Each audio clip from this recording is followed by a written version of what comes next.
nosso presidente, ali da Igreja Assembleia de Deus em Abreu e Lima e também da convenção sediada naquela cidade. O pastor Roberto deveria ter participado aqui desta escola bíblica, mas algumas responsabilidades administrativas o impediram de aqui chegar.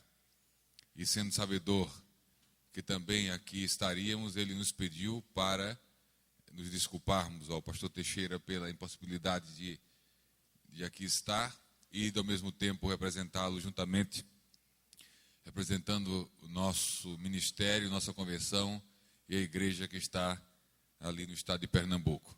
Uma alegria também rever aqui os companheiros que estiveram conosco por ocasião também da nossa escola bíblica que se realizou no mês de maio. E quero dizer para os irmãos que também ver os amados companheiros que louvam a Deus, o irmão Pitágoras, que sempre também está em Abreu e Lima, e dizer para os irmãos que durante as oportunidades que teremos, nós estaremos sempre dependendo da graça de Jesus e das vossas orações. É uma alegria e também me sinto muito honrado em poder estar aqui pela primeira vez nesta igreja. Estendemos nosso agradecimento também ao pastor da igreja e aos organizadores dessa escola pela oportunidade que nos concede de poder aqui compartilhar com os irmãos da palavra de Deus, de experiências de vida que certamente promoverão a nossa mútua edificação. Nós estamos a 40ª escola bíblica, né? São 40 escolas bíblicas realizadas aqui e com certeza cada uma delas contribuindo com o crescimento, contribuindo com a formação, contribuindo com o desenvolvimento do obreiro na palavra, com o aperfeiçoamento daqueles que fazem a obra de Deus dentro dos diversos ministérios, das diversas vocações, dos diversos dons distribuídos pelo Espírito Santo à sua igreja. Me foi passado o tema dessa escola, tema central da escola, o obreiro fiel na pós-modernidade. E lançando um olhar, nos debruçando sobre esse tema, nós sempre procuramos nos prender aos temas que as escolas assim escolhem, porque entendemos que há uma direção de Deus nesse sentido, associada à necessidade local. Achei muito pertinente o tema pós-modernidade.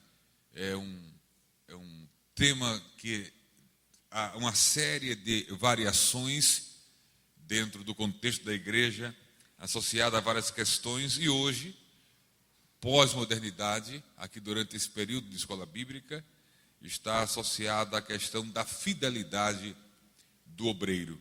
Então, lendo o título, ou o tema central, o obreiro fiel na pós-modernidade, nós dividimos a nossa preleção em algumas partes, e nesse primeiro contato nosso, como uma palavra de introdução ao que provavelmente ainda traremos amanhã pela manhã, nós pretendemos trabalhar a questão temporal do vosso tema. Eu percebi aqui pelo menos 3 questões básicas para trabalharmos aqui nessa escola bíblica.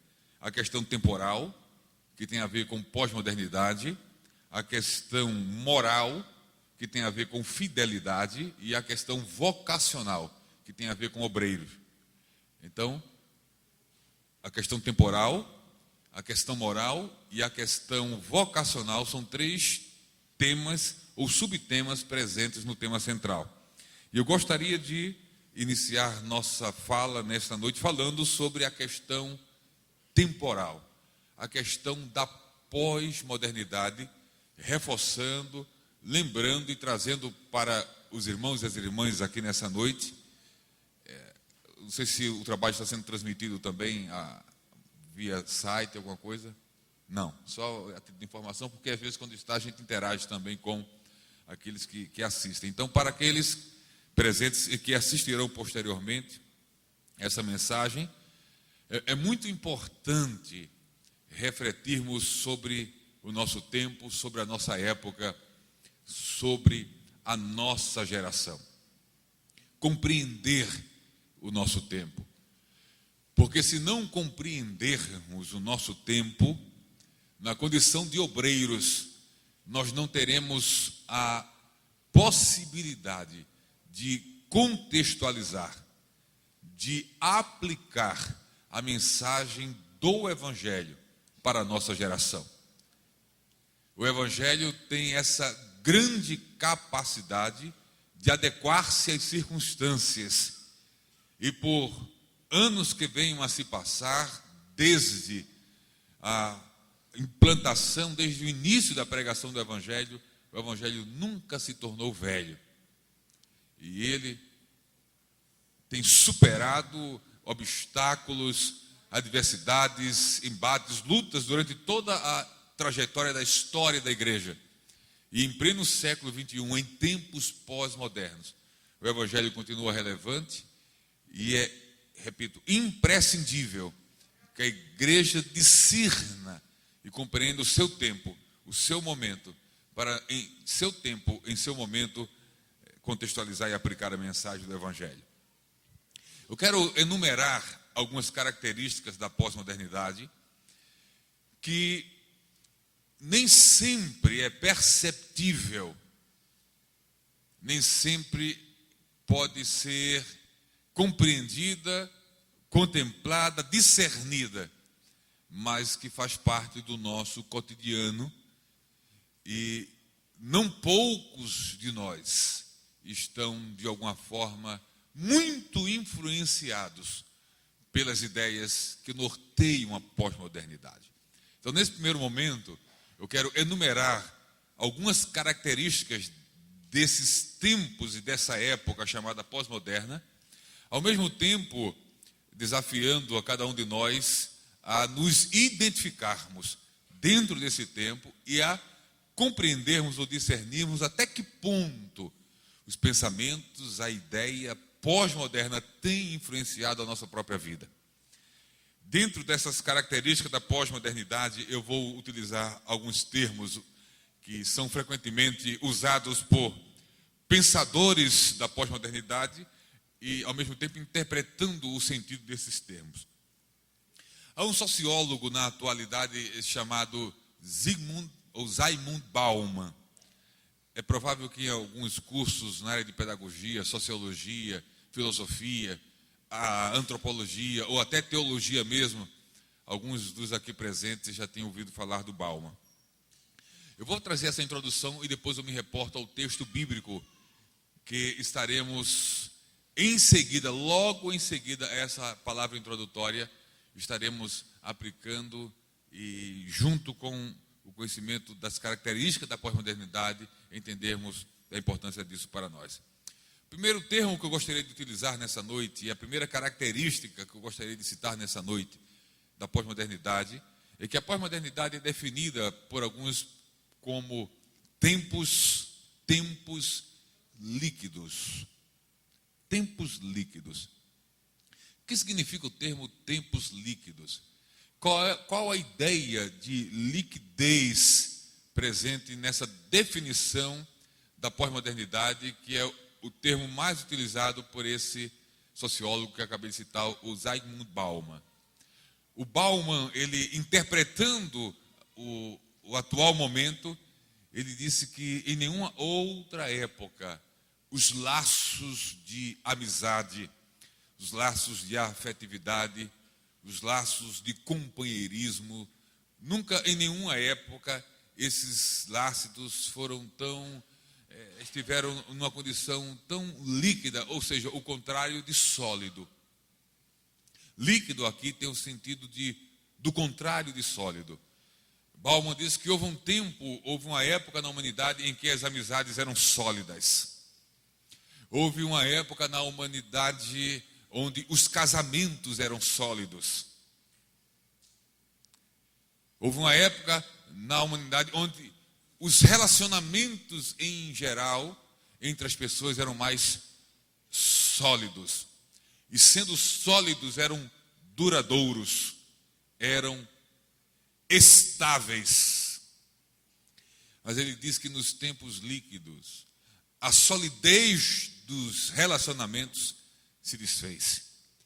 Há um vídeo do Bauman que circula no Facebook, onde ele dá um depoimento, ele passa a informação de uma experiência que ele passou em uma de suas palestras. E ele faz, na realidade está no YouTube o vídeo, e ele faz uma alusão ao Facebook. Quantos aqui tem Facebook? Quantos? Vou fazer duas perguntas. A primeira é: quantos aqui tem um perfil no Facebook? Um perfil no Facebook. Levanta a mão mais alta assim. Muito bem, pode baixar, por favor. Quantos aqui tem 2 perfis no Facebook? Já diminuiu. Quantos aqui tem uma fanpage no Facebook?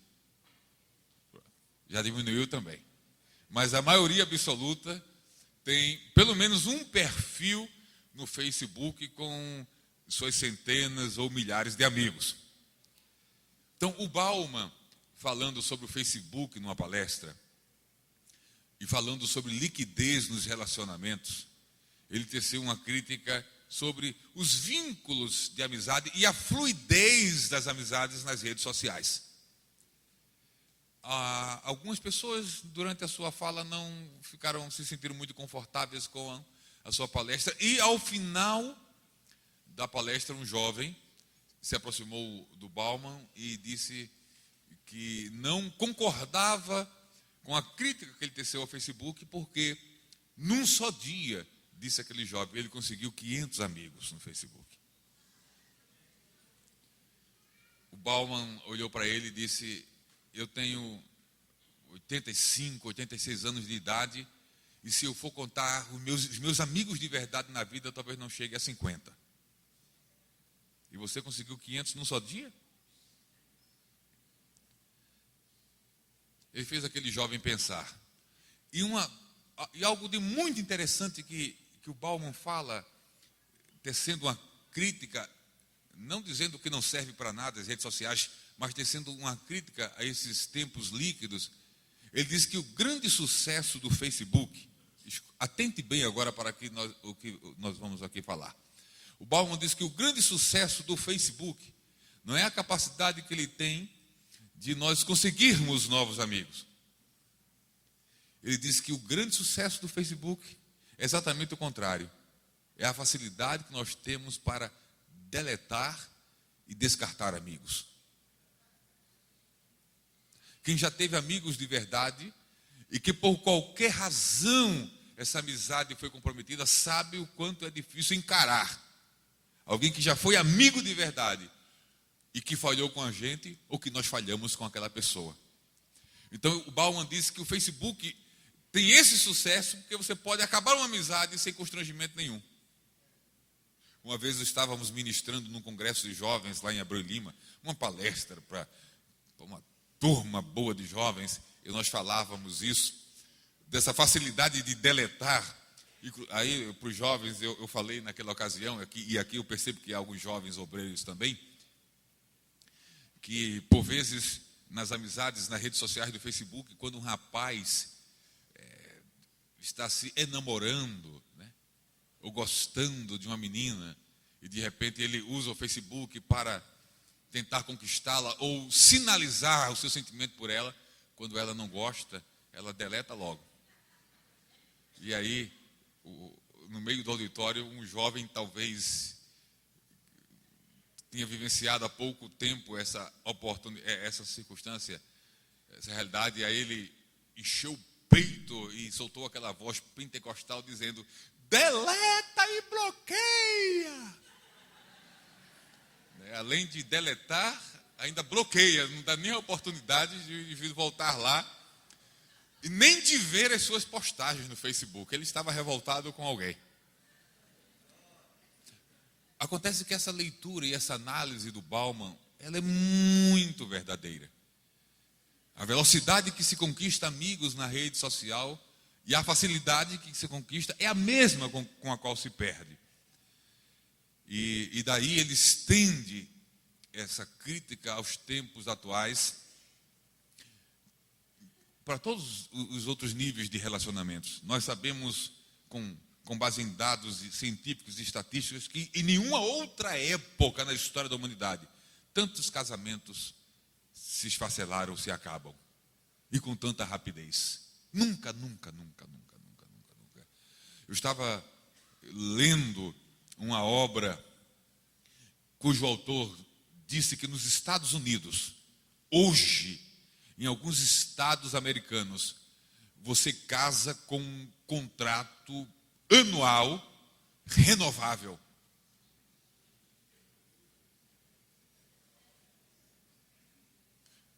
É um verdadeiro contrato. Casamento, de certa forma, é um contrato da perspectiva civil também. Mas nos Estados Unidos, você casa com um contrato de 1 ano. É como aluguel de imóvel. Se der certo, a gente renova. Se não der certo, com tantos meses de antecedência, antes de terminar o contrato, uma das partes se manifesta e acabou o contrato, cada um vai para o lado e toca a vida. O que é que isso tem a ver com igreja e ministério?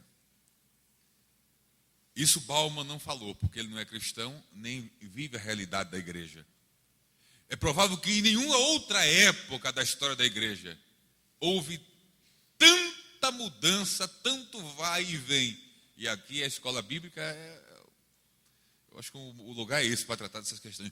Nunca houve tanto vai e vem, de ministério para ministério, de convenção para convenção, de igreja para igreja, como nos dias atuais. As pessoas não sabem o que querem. As relações ministeriais estão também se tornando líquidas. A falta de solidez e de compromisso com o seu ministério, com a sua convenção, com a sua igreja, cada vez é tratado com banalidade.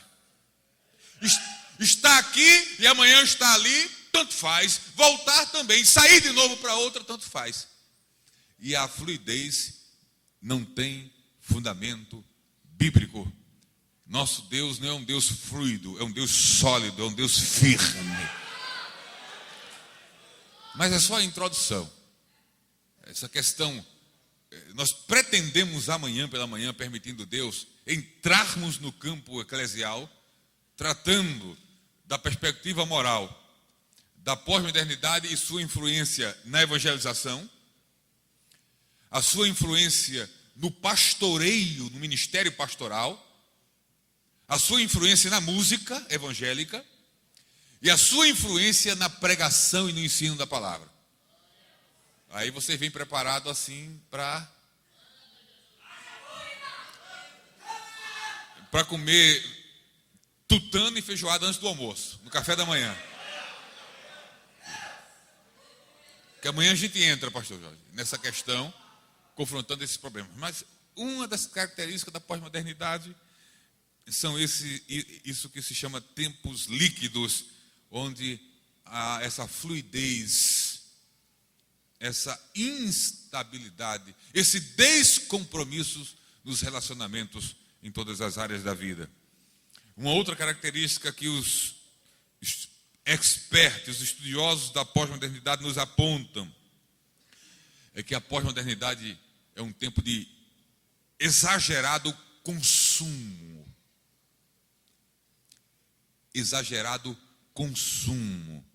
É o tempo onde os antigos clientes deixaram de assim serem chamados em boa parte das vezes e dos casos, e agora nos telejornais, especialmente no momento que se fala da economia do país, você não será chamado, ou dificilmente ouvirá ser chamado de um cliente, você ouvirá ser chamado de consumidor. Deixamos de ser os clientes e passamos a ser tratados como os consumidores. Atenda bem o consumidor. Tempos de consumo exagerado. Por que tempos de consumo exagerado? Porque há uma grande produção industrial, objeto ou resultado do desenvolvimento das tecnologias de produção, que precisa ser escoada E para essa produção ser escoada, é preciso que o que estão nas lojas, nos mercados, no comércio, precisa ser vendido. Para gerar capital e lucro. E aí entramos nessa roda sem fim. Na condição de consumidores, uma das características peculiares nossas é comprar. Nós compramos o que não precisamos. Compramos o que não precisamos e compramos sem poder comprar. Alguém está com vontade aí de dizer misericórdia?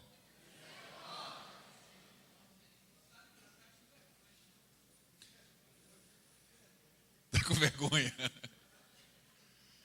A gente compra o que não precisa e compra sem poder comprar.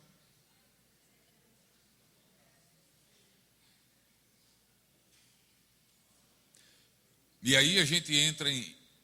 Desculpa, eu não queria... Entra em dívidas que tira nosso sono, que tira nossa tranquilidade e que tira o nosso romantismo.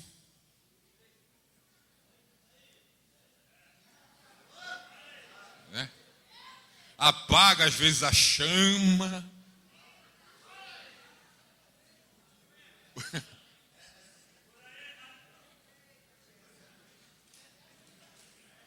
Alguém mandou alguém segurar alguma coisa aí?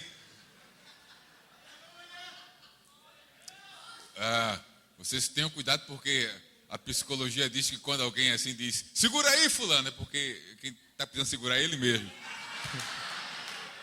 Aí está querendo jogar para o outro para sair do foco.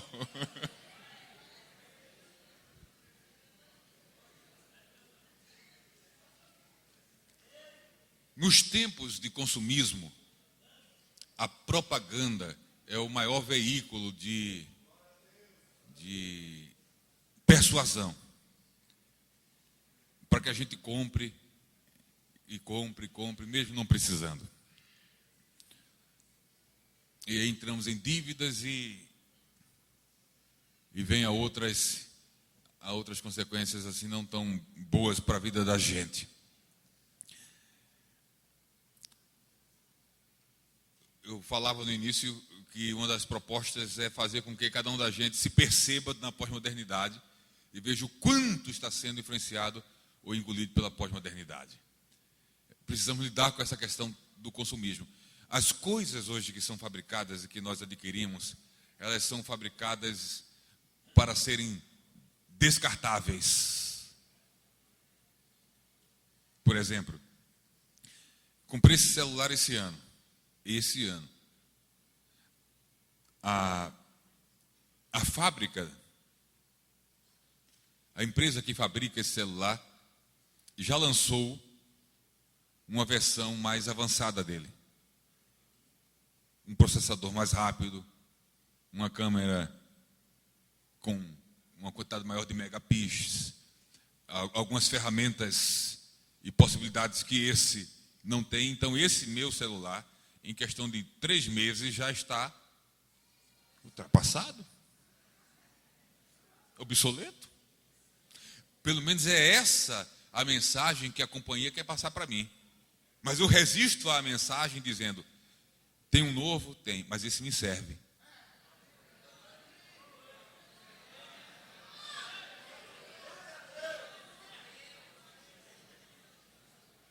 Ô meu filho, você não vai trocar aquela tua TV antiga lá, quadradona, por uma de LED, não? Por que eu tenho que trocar? Não, porque todo mundo está trocando. Não, essa me serve. Quando eu puder e quiser, primeiro não é só querer, é poder, eu troco. E esse carro aí? E agora vai mexer na ferida dos homens, né? Rapaz, o pastor do campo tal trocou o carro, o pastor do outro campo trocou, o evangelista trocou, o presbítero trocou, só tu não vai trocar? Aí a gente começa a associar a capacidade do outro trocar de carro pelo sucesso dele no ministério. Porque em muitos lugares o sucesso no ministério depende do ano e do modelo que o indivíduo tem do seu carro. Alguém já fez assim, a roupa, sim? E esse terno aí? E esse sapato aí? Me basta e me atende. Então, há toda essa onda avassaladora que a gente precisa discernir e compreender.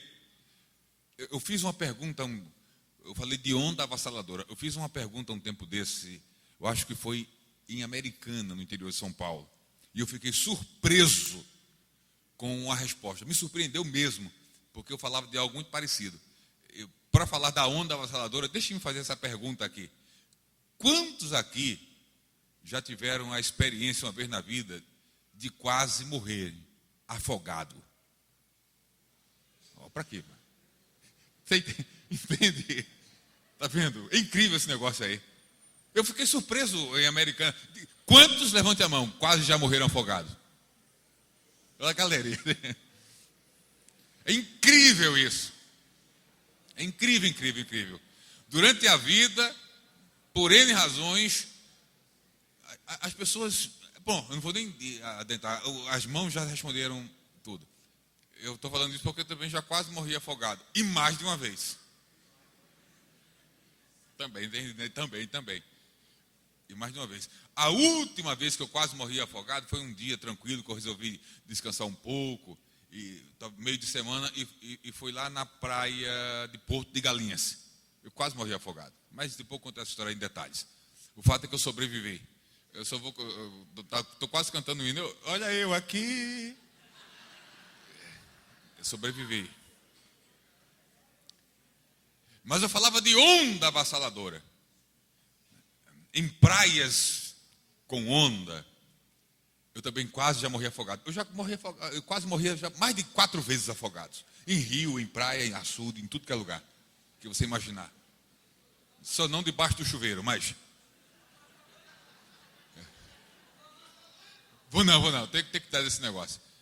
Mas quem já... Aqui mesmo no litoral do Ceará, na região de Barra do Ceará, de praias de ondas muito fortes, quem não tem o cuidado, quando a onda grande vem, você tem a atitude inteligente. Você se abaixa e a onda passa. Se você encarar a onda de frente, ela pode não apenas te levar, mas trazer de volta e jogar lá para o meio do mar. Mas eu falava de onda avassaladora. Uma onda avassaladora é essa onda forte que se levanta e vem, e se a gente encarar ela de frente, ela nos arrasta. E pode produzir morte. Então, diante dessa onda capitalista, consumista, da pós-modernidade, uma dessas características, a atitude mais sábia é quando essa onda de trocar isso, trocar aquilo, porque saiu de moda, porque não é a última geração. A atitude mais sensata e inteligente é quando a onda vir, você se abaixa, a onda passa e você levanta. Pronto, vai embora a onda. Porque senão, é provável que alguns possam estar pensando, pastor, agora a onda já veio, me pegou de cheio, e eu estou assim no meio da onda. E a sensação é que a força do mar está me arrastando lá para o alto mar. Eu estou já morrendo afogado nas dívidas. Não, ainda a solução para o seu problema. Tempos de consumo, tempo de descarte. A gente compra e os produtos são produzidos para, em menos de um ano, já termos o desejo de trocá-los, mesmo sem precisar trocar. É o carro, é a geladeira, é o fogão, é a TV, etc, etc. Os tempos pós-modernos também foram caracterizados do ponto de vista político e econômico como um tempo de... Isso é um termo técnico, tempos neoliberais. E é mais uma questão política e econômica, eu não quero me deter muito a isso. Mas essa questão também tem a ver com a igreja, afeta a igreja. É um tempo onde se propaga, se dissemina a ideia de que o mercado, o lugar onde os negócios acontecem, deve ter vida própria. E o governo deve interferir de forma mínima ou de maneira alguma nas questões do mercado. É o neoliberalismo econômico. E por que eu estou falando do mercado? Porque amanhã eu vou voltar a falar de mercado, mas eu vou falar do mercado da fé. Por que eu vou falar do mercado da fé? Porque a fé virou produto de mercado, de consumo. Por isso, consumismo. E agora, essa questão de mercado, tudo isso são linhas que se tecem, formando um todo. Que amanhã a gente, repito, nós destrinchamos e aplicamos a nossa realidade. São tempos também de relativismo moral, inversão de valores. Tempos onde a prostituição se legalizou. É profissão.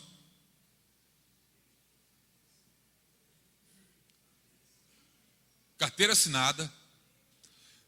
Ganhando mais que professor de escola pública em alguns municípios do Brasil.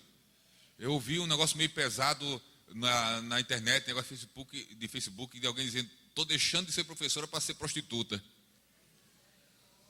Porque o salário é melhor. O piso é melhor. Claro que foi uma crítica assim, ácida, mas que retrata e expressa a indignação desses tempos pós-modernos de relativismo moral, onde nós ainda podemos afirmar, sem ser presos, o processar, e depende do que se diz. Tempos onde dizer que homossexualidade ou homossexualismo, porque primeiro, se chamar homossexualismo ofende, porque o tom é pejorativo e falando homossexualismo parece doença.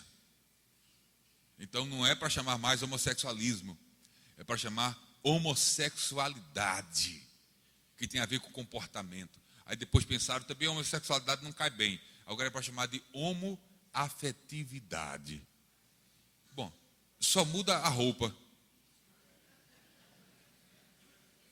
Uma professora de língua portuguesa minha falou uma frase que eu nunca mais esqueci, uma frase poética. Ela disse assim: as palavras são as vestimentas das ideias. Que coisa gostosa e linda.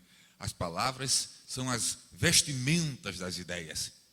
Aí ela diz que quando o nosso vocabulário é rico, é como se a nossa mente fosse um grande guarda-roupa assim. E eu vou falar um negócio que as irmãs gostam. Um grande guarda-roupa cheio de saia, de blusa, de sapato, de bolsa. Muito, muito, muito, muito. Tipo centopeia, muito par de sapato. Muito par de sapato. E para cada par de sapato, uma bolsa combinando. Entendeu, irmãos? Se a esposa no shopping dizer: meu filho, um par de sapatos, já pode ir pensando que vai ter que sair a bolsa também. E não reclame não, invista na sua esposa mesmo, tal. Ela vai, tem retorno.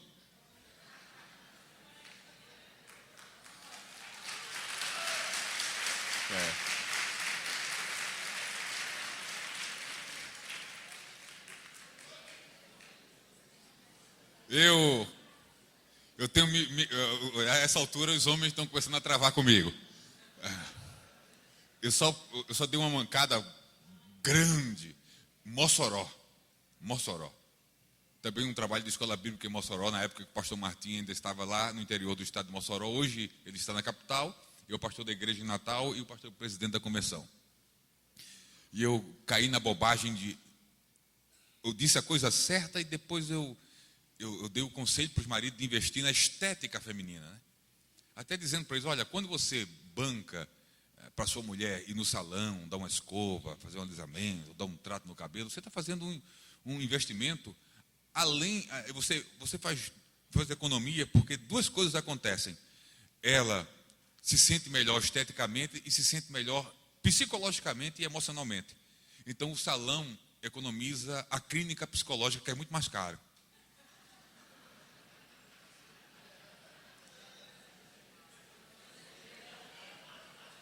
é melhor pagar o salão do que a psicóloga. Mas psicólogos me perdoem aqui. Você já percebeu como é que uma mulher sai do salão? Ela sai assim. A rua é pequena para ela.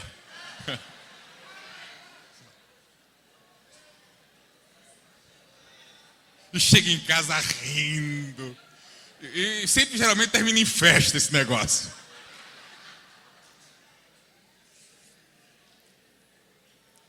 Mas a bobagem minha foi que nesse dia em Mossoró eu fui falar de um valor para dar para a mulher para ir para o salão. Foi abaixo da realidade de Mossoró. No final, as irmãs me esperaram na saída. Eu falei, pastor, como é que o senhor disse para o marido da gente dar tanto para o salão? Não dá não, pastor.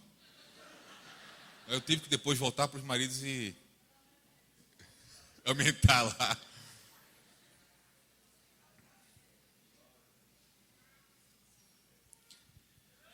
Mas nós falávamos dessa questão de relativismo moral, onde nos dias atuais falar sobre essa questão da homossexualidade, do homossexualismo, da homoafetividade, resulta numa resposta desses grupos nos chamando de intolerantes, de jihadistas, de tantos adjetivos que na realidade não condiz com a verdade.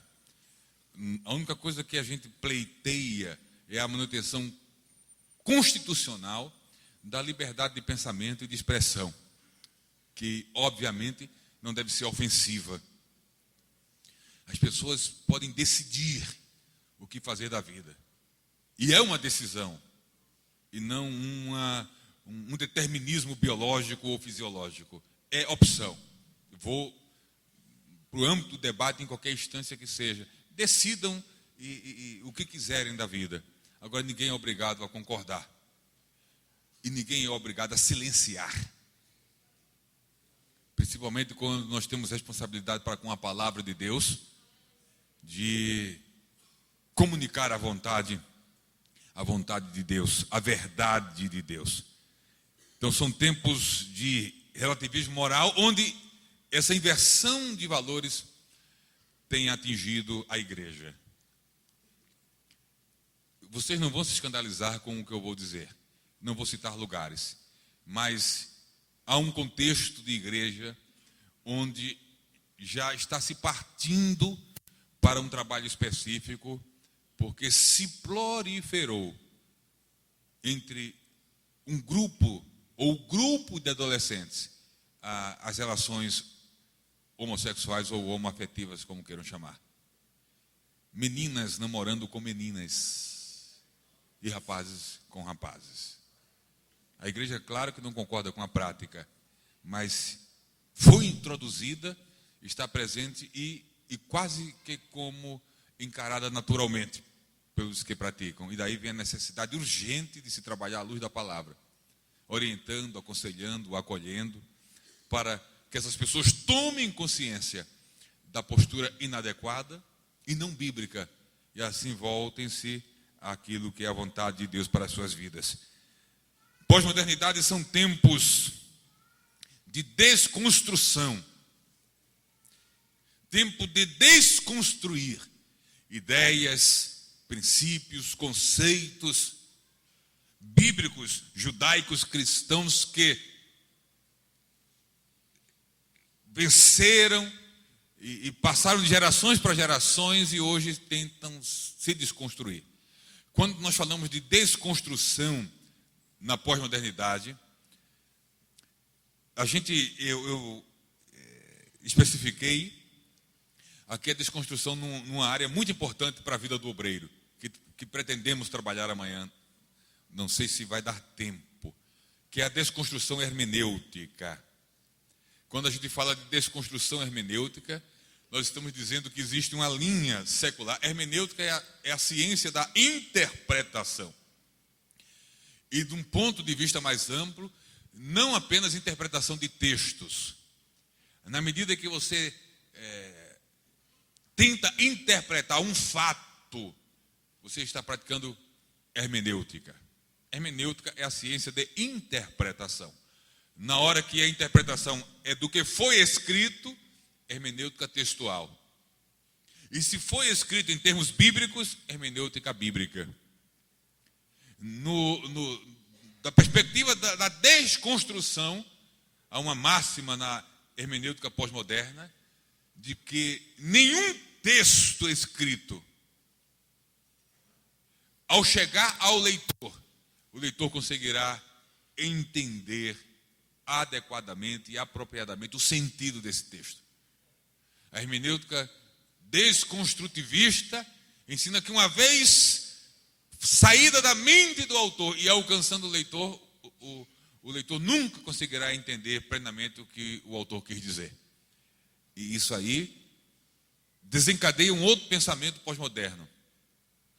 A relativização da verdade. Porque se não há uma certeza nas coisas que foram escritas, não pode haver uma verdade absoluta. Veja como é como se fosse um relógio, ou engrenagens diferentes que se acoplam e que fazem a máquina da pós-modernidade girar. E nesse giro da máquina, e muitas vezes envolvidos ou movidos pela máquina, cá estamos nós. Eu queria parar por aqui com as características, algumas características da pós-modernidade, me reportar a Bíblia para Romanos 12, versículo 2.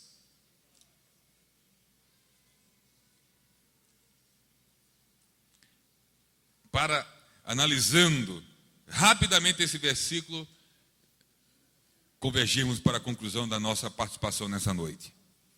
Romanos capítulo 12, versículo 2, diz: E não vos conformeis com este século, mas transformai-vos pela renovação da vossa mente, para que experimenteis qual seja a boa, agradável e perfeita vontade de Deus. O que é que esse texto escrito por Paulo aos Romanos em sua época tem a ver com pós-modernidade? Os princípios que esse versículo nos ensina tem a ver com pós-modernidade. Primeira coisa que Romanos 12 e 2 nos exorta a fazermos é: não vos conformeis com este século. Século aqui pode ser compreendido e entendido como o mundo e o sistema que o norteia em determinado momento da história. Este século, o presente século, a presente época, o presente momento, a presente geração. A exortação de Paulo é: não vos conformeis. Literalmente, não se acomodem ao modelo. Não se adaptem ao modelo. Não se oriente pelo modelo. Não imitem o modelo vigente. Não imitem as características nos princípios norteadores da pós-modernidade. Não vos conformeis. É uma ordem, é um verbo que carrega em si, a partir do texto original, uma ordem, é o verbo no tempo imperativo. É um verbo que carrega em si a necessidade de uma ação constante. Porque o tempo grego é passivo e passa a ideia de ação constante. Em terceiro lugar, é um verbo que implica uma ação em benefício de si mesmo. Não vos conformeis. Lendo alguns comentaristas bíblicos e analistas bíblicos sobre esse termo, eu achei muito interessante também a observação de que, por haver essa partícula negativa, não vos conformeis, a ideia que Paulo passa é que aquela igreja já caminhava dentro do padrão e do modelo. Na realidade, uma interpretação mais literal do texto ficaria: deixem, abandonem, parem de agir conforme o modelo ou padrão estabelecido aí em Roma, pelo sistema. A partícula negativa sinaliza descontinuidade de ação. É o que o Espírito Santo quer falar para nós ainda nessa noite. Parem de agir levados por essa onda. Parem de agir influenciados por esse modelo urgentemente. Percebam, discernam, descubram na sua própria vida e existência o quanto da pós-modernidade você respira e vive. Mas há uma outra coisa que o texto diz, além de não vos conformar com este século. Diz, mas transformai-vos. Experiencie na vossa vida uma mudança, uma transformação. E analisando, permita-me, repito, isso aqui é escola bíblica. É o lugar de tratar a palavra nesse ritmo, nessa cadência, nesse estilo. Se me informassem que seria um trabalho de despertamento, avivamento, a gente vinha com outra proposta. Tendo a Bíblia sempre como fundamento, mas com outra proposta, com uma outra dinâmica. Quando a Bíblia registra em Romanos 12:2, mas transformai-vos, há uma verdade e uma realidade que você não tem acesso aqui, a não ser que investigue o texto grego e analise gramaticalmente o texto grego. Essa ação de transformai-vos não implica em uma responsabilidade ou uma ação que parte do indivíduo. Na questão da transformação, o máximo que o indivíduo pode fazer, aqui conforme o texto grego, é desejar a transformação. O tempo verbal do grego, que está lá na raiz metamorfose ou transformação, aquilo que passa a borboleta, implica que o sujeito é objeto de uma ação transformadora. É algo agindo em nós, promovendo naquilo que há de mais íntimo em nós. Transformação. Porque transformação não é apenas o fato de cair a casca. A verdadeira transformação na vida do crente começa nas áreas mais íntimas e profundas da alma e da mente. Quando o mais profundo do nosso entendimento, do nosso discernimento não é transformado pelo poder da palavra e do evangelho, tudo que acontece por fora é mudança de fachada. É reboco e caiação no sepulcro. É mera estética sem essência. Mas transformai-vos. Permitam que a palavra e o poder do Espírito vos transforme. Mas transformai-vos o quê? Transformai-vos pela renovação de vossa mente. A verdadeira mudança de atitude, de postura, começa numa mudança de percepção, de entendimento mental, intelectual, cognitivo. Eu passo a ver, a enxergar e a entender diferente. E aí eu passo a agir e a me comportar diferente. E essa ação transformadora, passiva e profunda, operada pela palavra e pelo Espírito, que muda, que renova a nossa maneira de entender as coisas, mudará a nossa maneira de praticar, de viver as coisas. E Romanos 12:2 termina dizendo, não vos conformando com o século, e deixando-se ser transformado pela renovação da vossa mente, vocês estarão aptos a experimentar. Mas qual o sentido de experimentar aqui? Provar? Será que o experimentar aqui tem o sentido do texto bíblico, provar e vede? Será que o sentido aqui é experimentar? Fala de experiência no sentido de provar? Não. Experimentar aqui tem o sentido de testar. Na medida em que a gente não se conforma com este mundo, na medida em que permitimos que o Espírito e a palavra transforme o nosso interior e vida, nós nos tornamos habilitados